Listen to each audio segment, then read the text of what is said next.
Halo semuanya teman-teman, kali ini aku mau bikin video ngobrol-ngobrol sama salah satu member yang kebetulan itu Mas Riki. Mas Riki ini adalah salah satu dari rekan bisnis ya. Jadi kita udah pernah bikin bisnis bareng, tapi di masa pandemi bisnisnya ya kan dia terjun bebas gitu. Nah, Mas Riki ini udah pernah aku ajakin ikut Fitup di gelombang pertama, tapi dia nggak mau ikut, ya kan? Kenapa tuh Mas waktu itu nggak mau ikutnya?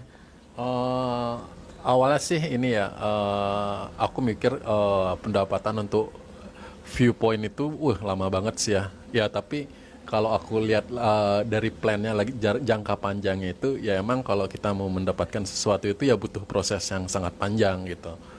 Ya, jadi kita nggak bisa instan gitu. Kalau kita mau dapat sesuatu yang besar, yang sesuatu yang memang benar-benar real gitu, itu nggak bisa instan, itu perlu kerja keras gitu.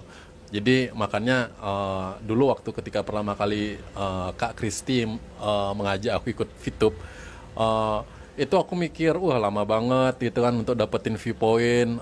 Jadi aku ya sempat ikut yang namanya aplikasi scam tetangga sebelah. Itu aku sempat sempat kena scam gitu. Jadi waktu pertama kali juga aku ajakin Mas Riki, Kak Riki ini dia tuh dapat berita hoax ya. Aplikasi pertama kali kita launching itu kan berita hoaxnya menghantam keras banget ya teman-teman sampai sekarang. Nah, jadi aku ajak ikut, dia tuh langsung nge-WA aku balik sama berita hoax gitu.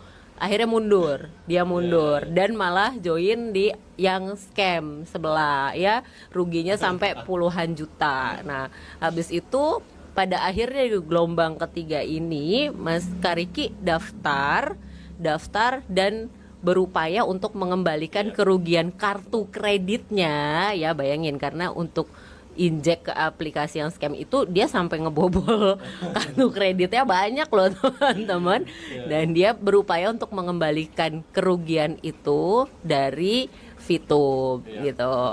Nah, jadi ada penyesalan tersendiri dari Kak Riki ini. Kenapa sih dia nggak ikut dari gelombang pertama gitu kan? Karena teman bisnisnya yang duduk di sebelahnya dia ini sekarang udah platinum dengan gigi dan konsisten ngerjain 6 bulan ya Mas ya. Iya benar-benar. Mungkin kalau aku dulu pertama kali ikut itu mungkin sudah diamond kali ya. Dia diamond kali ya. Dengan segitu banyak Iya, masukan ya. jadi kalau dipikir-pikir leader-leader yang member-member yang pertama kali ikut itu effortnya itu bebannya lebih tinggi ketimbang sekarang yang kita yang baru bergabung, belum ada di Play Store. Nah itu harusnya kita member yang sekarang kita ikutin tuh udah diberi kemudahan sama Fitup, diberi fasilitas yang lebih mudah daripada member-member yang terdahulu yang ikut Fitup. Harusnya kita lebih gampang untuk mengajak member-member baru untuk bergabung ke Fitup. Ya itu sih, maksudnya ya top banget sih buat si leader-leader, member-member yang pertama kali ikut Fitup yang sudah bisa tahan banting. Itu hebat banget sih menurutku sih. Baru berapa, 1 bulan ada belum ya? Aku Heeh. 1 bulan pas sih kayaknya, 1 bulan. 1 bulan ya sekarang. Belum lah. Sekarang udah 1000 experience lebih ya. Membernya udah 20 lebih. Nah, jadi pada saat Kak Riki ini ikut daftar itu dia langsung mau hitung-hitungan fast track, dan itu pun saya bolak-balik ke kantornya kayak ada 10 kali teman-teman ya. Itu ngitung sampai di jendela kantornya ditulisin, dicoret-coret ya. Ini kalau buka bintang sekian bagaimana, buka bintang sekian bagaimana. Karena kalau mau fast track itu kan nggak sembarangan ya. Tapi pada akhirnya dengan fast track bintang 4, Kariki kemarin sudah mencairkan 3 juta. 3 juta aku cairin kemarin. Lumayan itu bisa mengcover ya kerugianku waktu aku ikut scam. dalam beberapa hari aja. Mas Riki, Kak Riki udah bisa mencairkan 3 juta dan sekarang udah terkumpul lagi sekitar hampir 200 poin dari bintang 4-nya itu. Jadi fast track itu dengan punya bintang itu keuntungannya memang buat Kak Riki sendiri, karena saya yang jadi leadernya emang nggak dapat apa-apa, cuman dapat exposure aja yang saya biasa sebut sebagai nilai raport. Jadi Kak Riki ini kan juga seseorang yang biasa bekerja dengan aplikasi ya, karena dia seorang IT dan perusahaannya kerap bekerja dengan startup ya, bikin startup. Bahkan waktu itu saya sama Kak Riki juga mau bikin aplikasi ya, cuman kebentur dana nih ya teman-teman ya. Bikin aplikasi itu nggak murah, apalagi bisa masuk Play Store gitu loh, itu nggak murah, itu butuh dana gede banget. Nah sekarang Kak Riki dia tuh merasa yakin juga untuk ikut, karena menurut dia setelah dia baca, dia sampai liatin video YouTube tuh berhari-hari loh, pelajarin semuanya ya, bisnis plannya dipelajarin. Menurut dia roadmapnya VTube tuh gimana Mas bisnis plannya?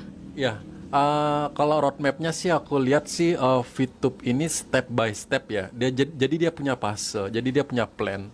Kalau bisnis yang bagus itu dia punya plan ya untuk dia bisa menjadi besar, ya kan. Untuk plan awal, coba kita lihat dari track back ke belakang ya, dari bulan apa ya tuh ya, bulan Maret ya. Jadi si member disuruh ngedata dulu siapa yang akan diajak bergabung kan. Secara proses development itu VTube step by step sih aku lihat. Jadi dia nggak mau langsung jebret langsung ngeluarin kayak gitu. Jadi dia fokus ke satu fase dulu. Fase itu selesai. Setelah fase ini selesai, maka dia akan ke next fase ya. Yang menarik lagi di VTube yang aku lihat dari plannya, kalau ini memang benar terjadi, itu kalau yang sekarang ini kan VTube fokusnya untuk mengembangkan ekosistem kan. Betul. Ya kan, ekosistemnya tercipta dulu. Ketika ekosistem ini tercipta, jadi tinggal didirect ke bisnis selanjutnya itu apa? Ya, e-commerce, tiketing, Viewpoint ini akan muter, bisa ditukarkan, diperjualbelikan, dan kemungkinan ya mungkin someday Viewpoint ini akan bertambah nilainya. Value-nya. Ya, value-nya akan bertambah. Mumpung kita ada kesempatan, ya kan? Kita ada kesempatan, itu kita gunakan kesempatan itu tidak hadir 2 kali. Ya kan? Itu. Nah, jadi teman-teman, buat Kak Riki aja yang biasa bekerja dengan startup, fase kita di VTube ini udah paling pas banget ya. Di social advertising yang sekarang kita kerjakan scroll iklan, itu adalah fase pertamanya perusahaan kita untuk mengumpulkan ekosistem, untuk membentuk ekosistemnya dulu. Seperti yang saya bilang bahwa nanti bisnis berikutnya itu akan datang dan itu udah bakalan keren banget gitu. Jadi untuk kita yang bergabung di fase awal ini, kalian jangan sia-siakan kesempatannya. Ya, karena besar banget loh chance-nya kita untuk mendapatkan income yang lebih besar di fase yang berikutnya. Teman-teman yang dengar berita-berita hoax di luar sana itu nggak usah diambil pusing, karena banyak orang yang tidak mengerti apa sih bisnis networking itu. Yang kita kerjakan sekarang itu kan networking. Ya, bisnis networking itu ada banyak bentuknya. Nah, networking itu sebenarnya sistem cara kerjanya. Network itu berarti dari orang ke orang kita merekrut ya. Nah, sistem networking ini yang disalahgunakan oleh seorang manusia bernama Ponzi. Ya kan? Dan disalahgunakan oleh banyak bisnis scam lainnya. Apalagi di masa pandemi kayak gini, itu udah jadi kesempatannya penjahat ya untuk mengeruk uangnya kita yang depresi karena kehilangan pekerjaan ya, duit tinggal segitu-gitunya di tabungan. Gimana caranya supaya duit ini besok beranak pinak gitu, ya kan? Piara tuyul biar cepat beranak pinak teman-teman ya. Karena Piara pocong ya. Piara pocong ya kan. Nah, nggak ada bisnis yang hari ini ditanam besok langsung beranak pinak gitu. Semuanya butuh proses ya. Kalau ada yang bilang kita ini scam, itu udah jauh beda dari itu. Jadi nggak usah diperdulikan, apalagi sampai bertegang otot, sama-sama ngegas sama mereka. Biarin aja, biarin aja ya. Kita menyikapinya dengan intelek aja ya Kak Riki ya, dengan intelek, dengan pinter, nggak usah api dibalas api. Biarin aja mereka mengira apa, karena kita jauh dari itu. Ya wes, aku kira cukup sekian ngobrol-ngobrolnya sama Kak Riki. Kapan-kapan kita sambung lagi ngobrolin tentang yang lainnya lagi. Sampai ketemu ya teman-teman semua. Ah.